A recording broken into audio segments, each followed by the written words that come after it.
Okay, hello everybody. This is the second half of Sports Scope. It's actually pre-recorded. I've got a good friend of mine. I've met this guy, I don't know, probably 10 years ago. I'm going to bring him on. We'll get it clarified here in just a little bit on Twitter. His name is Freddie the Pizza Man. Freddie owns a pizza parlor out in Detroit area. Met him off Twitter. He's a big NFL guy, NFL fan like myself.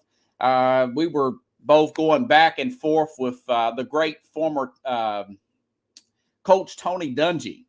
And, you know, he had me on his podcast probably, I don't know, 2018 exact. And I've been doing this program on and off, more on than off for 5 years. Just now got it where I can get squared away and do it 5 days a week and bring guests on. So I'm going to bring him on now. Freddie the Pizza Man. Freddie, can you hear me? I can hear you. Can you hear me? Yeah, great, man. I can hear you just great. Greatly appreciate you taking time. Now I know you're finishing up at work and everything. Now I was looking at your Twitter page, by the way, Freddie the Pizza Man. You can find him on Twitter here, and got about 13,000 followers here, and then some. He's moving up in the world. Thought you may have been too good to talk to me, but nice, not too big time. Still down to earth. I appreciate it. Dave Portnoy says it's the best pizza in Detroit. How'd that come about? Can you hear me? Oh, well, maybe I lost him. Well, we're just now starting the I started this recording here, and I'm sure to come up here in just a second. He'll come back in just a second. But anyways.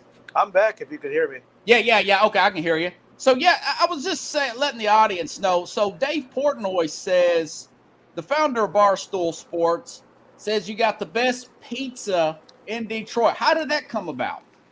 He just showed up at my place. He ate the pizza, and then the rest is history. That's as simple as that, Robert. You know, it's just life-changing. You know, I've been in business for, 33 years now, my 42nd year making pizza. Yep. And, you know, I've always done well. I do really well for myself. And when he came, it's life-changing, man. It's just best pizza in Detroit, hands down. You know, 8.7, one of the highest scores in the nation. You know, if you take out New York and Philly and Jersey, where everyone thinks they're the only ones that know how to make pizza, which I think is BS, if you ask me. Can I swear on this thing? Is that all right? Huh? Is it okay if I swear on this thing? Oh, no, I try not to, but if it slips out, you're not on the radio. But you know, if you take out those three cities, and you know, I'm top 5 in the nation with his score that he gave me, and you know, listen, I'm very humbled by it, and I'm grateful for it. But you know, I put in the hard work, Robert. You know, 42 years making pizza. I put in the hard work, man. I work 90-hour weeks. People told you if people knew what I was doing right now as I'm recording a podcast, I'm actually fixing my pizza up and putting a new pilot in. So man. I mean, I do it all, man. I'm self-taught. I'm a hard worker, and I always tell people work is my hobby. Yep. Golf, I do it once in a while when I can. I mean, that's the way it is, man. So. Yeah. Now, did you start this, or did your family pass it down? How did that come about? Well, my dad started back in the 70s. I worked with him as a young kid. Yeah. I bought my first pizzeria when I was 21, which was 1991. Okay. And I've been my own owner ever since 1991. So this is my 33rd year as a pizzeria owner. So I'll be 53 next week, and you know, I'm not saying I'm retiring tomorrow, but I'm closer to retiring than I am starting my career. But I always make pizza. You know, even if I don't retire, I'll make pizza 2 days a week, and I'll be a happy man. I'm truly a happy guy. Yeah. Are you originally out of the Detroit area, or are you from the Northeast? No, I'm from this area, born and raised here, and Michigan, Detroit area is my life, and that's all I know. If I told people, they wouldn't believe it. I've never even been to New York, or Jersey. Oh, okay. Yeah, I was always curious about that. Now, So, what is the name of your pizza parlor? Is it called Freddie the Pizza Man? That's Freddie the Pizza Man, exactly. My name's Oh, on it. okay. Yep, my name is on it. Hey, man, that is all. And you don't do any advertising. I don't do any advertising. I don't deliver. I don't do any online. I don't even have a telephone here. It's all walk-ins only. Pull a ticket like you go to the Secretary of State. And what's the address of this? How do you find it? I'm in Melvindale. I'm easy to find. My video's out there. 17900 Allen Road, Melvindale. I'm 5 minutes from the Detroit Lions training facility. So if one of the guys misses a field goal, it's gonna go through my window. I told one of these days I'm gonna come up there, man. I really am. I told you one of these days I'll bring on my program. I don't know if you heard me earlier. I just started going 5 days a week back in Labor Day, just learning the technology and using StreamYard, probably a year and a half. That doesn't mean I didn't want to bring you on the program. I greatly appreciate you bringing me on your podcast. Do you still do your podcast, by the way? No, I had to give all that up, man. I was recording a show from here. I had cameramen, I had everything, podcast. Yeah. But after the video, I had to give it up, man. The day the video went out, which was National Pizza Day 2 years ago, almost to the day, I had lines out the door 2 blocks deep for about 5 months. And we're still very, very busy here. 3 young kids. It just wasn't going to happen, man, anymore. So, maybe one day I'll get back to it. But I should just record as I'm making pizza. It'd probably be the best podcast out there. But, hey, I would chime in, man. That's some pretty good stuff there. Now, you said you work 90 hours a week. I can feel your pain, like the former president used to say. I used to do my day job was 12 to 14 minimum, and now it's 8 hours. And of course, now I do this 5 days a week. I'm trying to get this thing off the ground. I'm playing the long game. I'm just following what I like to do, man. Good for you, man. Proud of you, man. I've known you for a long time, and I do see your stuff out there, and I'm really happy for you. I really am. Thank you, Freddie. I brought in. Are you a Michigan guy or are you a Michigan State guy?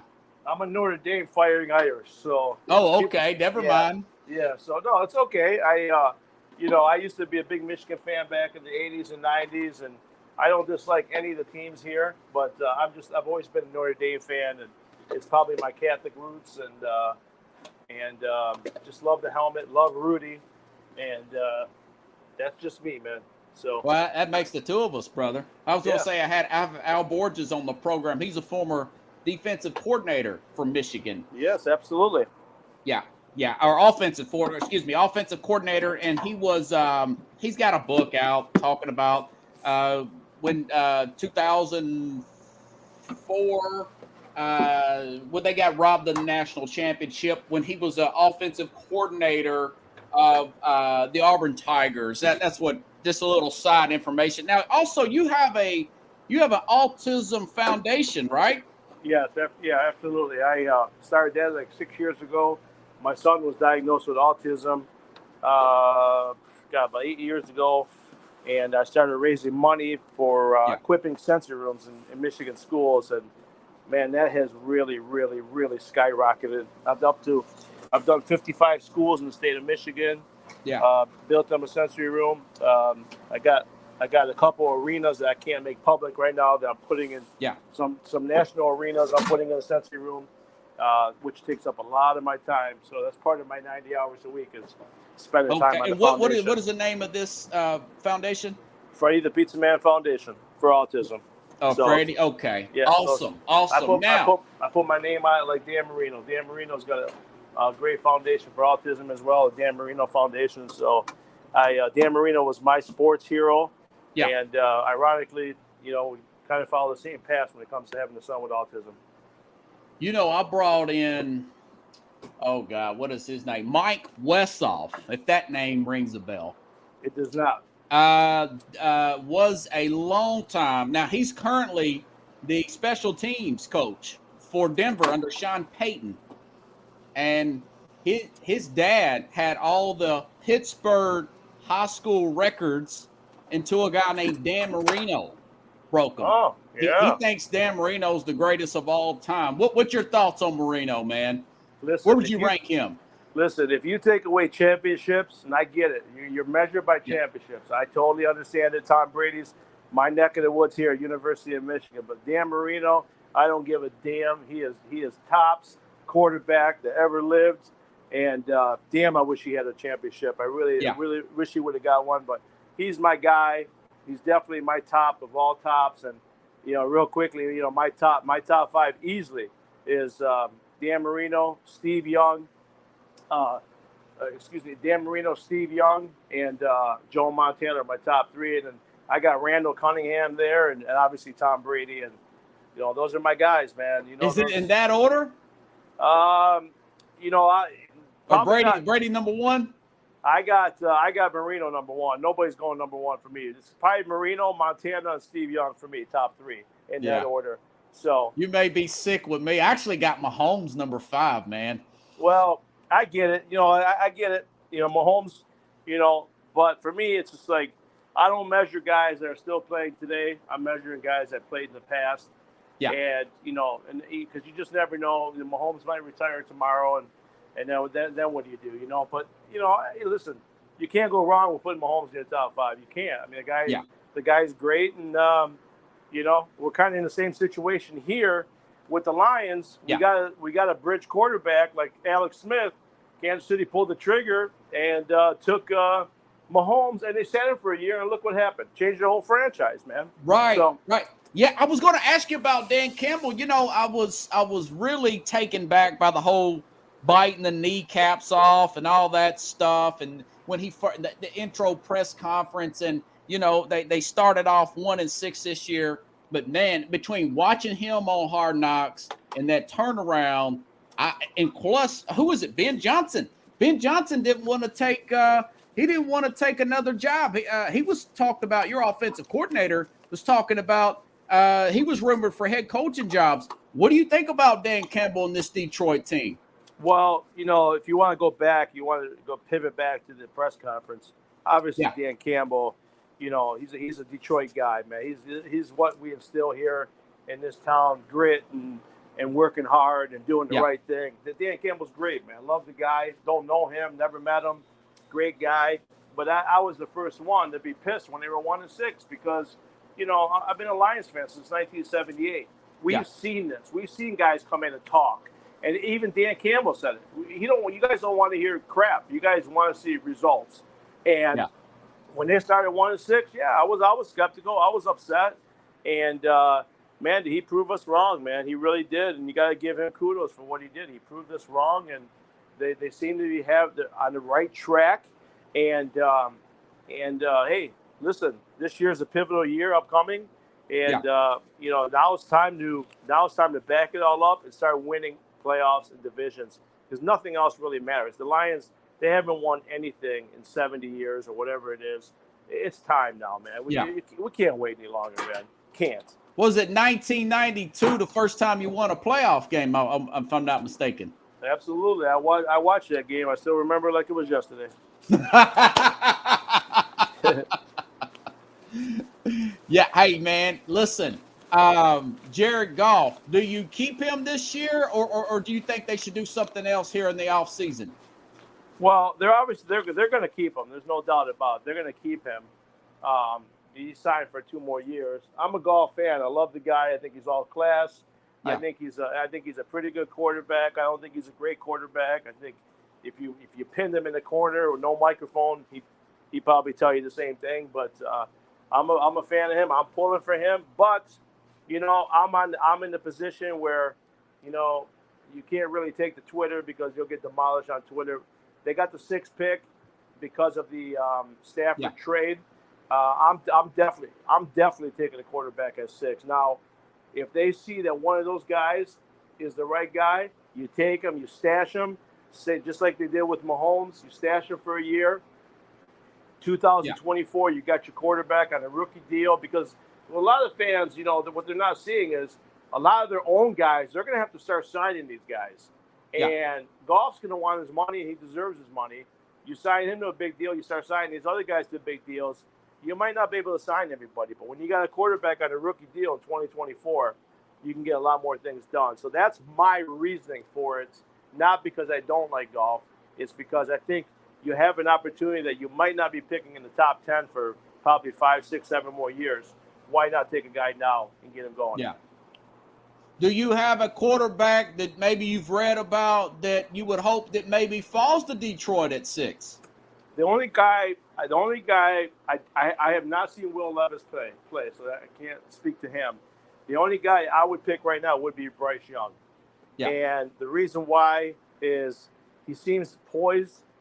I know he's a little small, but he seems like a poised quarterback, and he has played with Jameis Williamson, our number 1 pick from last year, that can just fly out. You know, he's so fast. Oh yeah, I forgot about that. Yeah. Yeah. So they played together.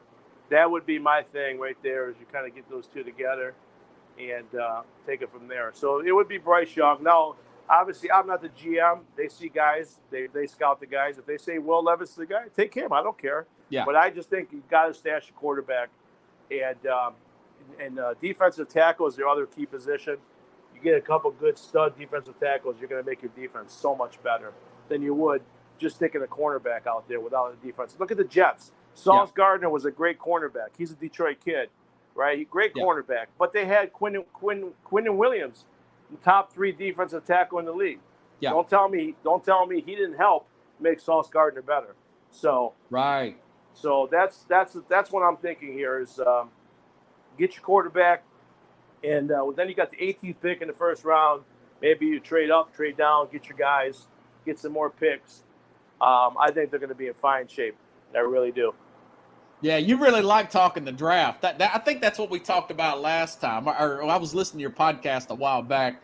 The draft is a lot of fun. It's a lot of hope. Look what Joe Burrow did, Freddie. Yeah. Look what he did for Cincinnati. Mm-hmm. Absolutely. A number 1 pick. You know, I mean, he's a generational quarterback. I mean, that's just the guy's just a true leader. I mean, he's a leader. He's Joe Montana to me. He's Joe Montana. He's Tom Brady.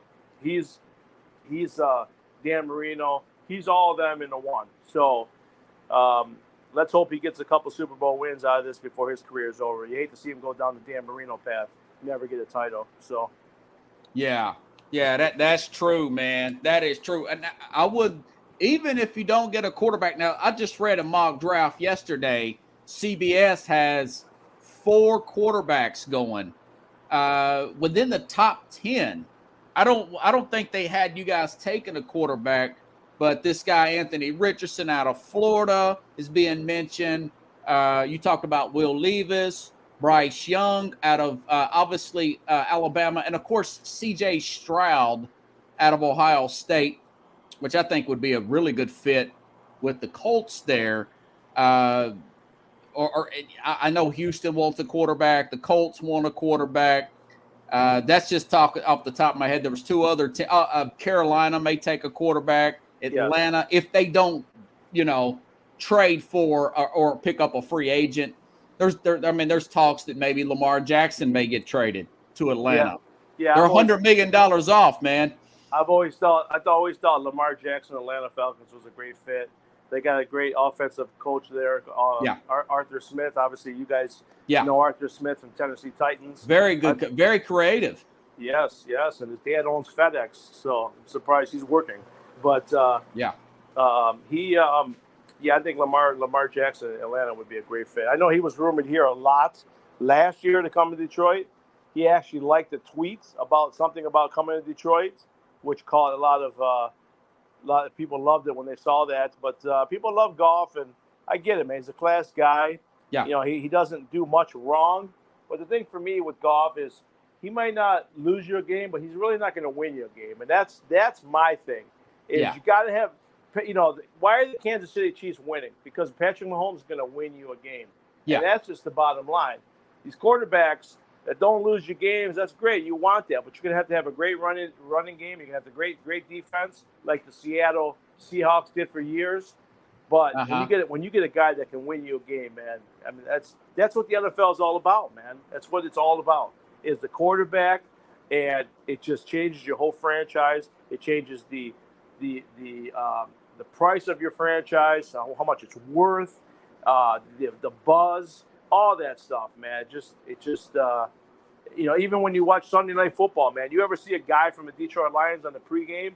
No, it's always other players, man. It's like I want to see our players in those intros.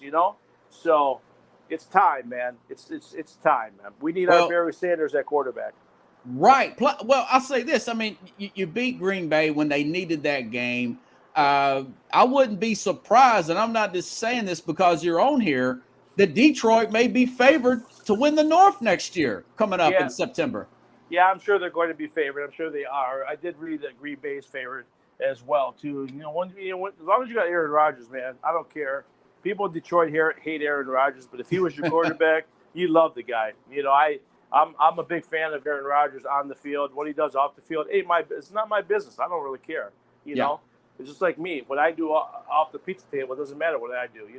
So I'm a fan of Aaron Rodgers, and I till he's around, Green Bay is going to do well. Yeah, that's true. Well, I think Watson. Christian Watson, the chemistry was developing. They're going to get another draft. He's contemplating retirement, and he's going on this dark retreat and everything. Looking at your picture here, it makes me think I'm talking to Aaron Rodgers, right? Yeah. I'm just kidding, man. No, it's fine. So let me ask you about the Pistons. I mean, 3 general managers since Joe Dumars left in 2014. You guys got a shot at Victor Wembanyama. Everybody's talking about this guy. What's your thoughts on Detroit? What's been their issue here lately? Man, Detroit, man, just Troy Weaver. He came in with a lot of promise, and he don't get things done next year. I tell you, they're gonna visify him on sports radio next year because this will be year 5 of a rebuild. We did lose they lost Cade Cunningham for the year. That's another year of development on the kid. The kid from France, I have no idea. I've never seen him play. But even if they do draft him, he's going to need probably a year or 2 or 3. Yeah. So the Pistons really, to be honest with you, they really don't have any hope probably for about another 2 or 3 more years if they get everything right. And that's if they get everything right. You're still looking at another 2 or 3 years. And Dwayne Casey, he's a gentleman, pretty good coach. But I think season's end, they're going to kind of bring in the young guy, the new NBA styles of bringing the young guy, probably a former player. I've been saying, Lindsey Hunter might be a fit. I know they're talking about Jerry Stackhouse. Wow, really? Vanderbilt. Vanderbilt here at Nashville, yeah. Yeah, he had that little tussle. Didn't he hit a referee or something like that? He's always getting something. He's had tussles going all the way back to Jeff Hornacek back in the 90s. Yeah. So, the NBA now, they hire those young coaches, and, maybe that's what they're going to do at the season's end and bring in a young guy. And Cade will be back, and they got Ivy, and they got this young kid, Duran, from Memphis. Kid can fly out of the gym. And we'll see what they can do. But, again, they have to get everything right the next 2-3 years for them to even probably be in contention. That's saying a lot, man, to get everything right. Yeah. We're going into year 5. So that's kind of, you'd hope to see it earlier, but I don't know, man. I don't know. We have an absentee owner, so we don't have a Mark Cuban. So. Oh, wow. Yeah. So you're like the 76ers a few years ago. Yeah, pretty much. Yeah. So we don't have process. We don't have Embiid. That's the thing, So. Yeah. That is true. So let me ask you. So you're kind of with what I'm thinking. Don't you think that maybe the NBA should be closer to the NFL? Is let these guys develop. I don't have to be in college, but overseas or something, 2-3 years, preferably 3 years. So when they come to your team, you're not waiting 4 or 5 years for them to grow up and develop. Well, that's what they have the G League for. But right. But you also, a guy like me, 53 years old, I won't watch a lick of college basketball because it's not college basketball that it was 30, 40 years ago. We were watching St. John's and Georgetown and Syracuse, and these guys were staying 3-4 years and developing because that was basically their farm system was college basketball. And now the NBA has slipped, the college basketball has slipped. These guys are going to the G League. They're going to 1 year. They're not developing any skills. And anytime these guys come in the league, the only thing they're doing is taking up jump shots. They have no they're dribbling Right. skills, no fundamentals, and it's just kind of it's become a kind of a piss poor product. But when you get to the playoffs, you'll see the better teams and you can enjoy that. But regular season, man, it's when the Pistons, they're hard to watch, man. Yeah, they're hard to watch. They really are. Charles Barkley says that he wouldn't be surprised if there's another lockout. Well, that I don't know. I didn't hear about that, but you never know. You never know. Well, he's talking about guys like Kyrie Irving trying to push herself out of town, Ben Simmons not showing up, stuff like that, load management. Yeah, I don't know, man. I don't know. This load management stuff, I was happy to see the kid from the Minnesota Timberwolves. He's great, ain't he? Yeah, Anthony Edwards. I do like him. Yeah, he was talking about it's kind of BS what's going on. The fans are getting screwed out of the whole deal, and I don't know how you're going to fix it, man. I really don't know how you're going to fix it. I just don't. How are you going to tell millionaires what to do? Right. I don't know how you're going to do it. Yeah, I mean, I've had some suggestions, man. Just take away the guaranteed contracts. Make it like that. It don't have to be, totally non-guaranteed, but not 100%. Have it 2 or 3 years out of high school and do something about this load management. Spread the season out a little bit. Give the game back to coaches. I think that would be a good start. That's just me thinking out loud. Absolutely. It's not bad. It's not a bad idea. But Freddie the Pizza Man, I appreciate it. Go up and check out Freddie the Pizza Man in Detroit here. I will send you this. I'll tag you on Twitter. Of course, that'll be probably the YouTube. You still on Facebook, by the way? Yeah, I'm on Facebook, and I don't go on it much, but I'm on there. Okay, and you know what? If you listen to Spotify, I'll even text you the podcast, man. Absolutely, I'll share it in my Instagram stories. All right. Hey, thanks, Freddie, and good luck with all your future endeavors. And I hope to bring you back on the program sometime. Anytime, my friend. Anytime. Enjoy the draft. Enjoy the NFL season. I can't wait. Probably for the season, especially if Detroit does something crazy or exciting.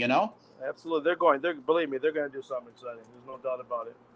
I actually believe that too, man. They're going to be interesting. All right. Thanks again. Have a good one.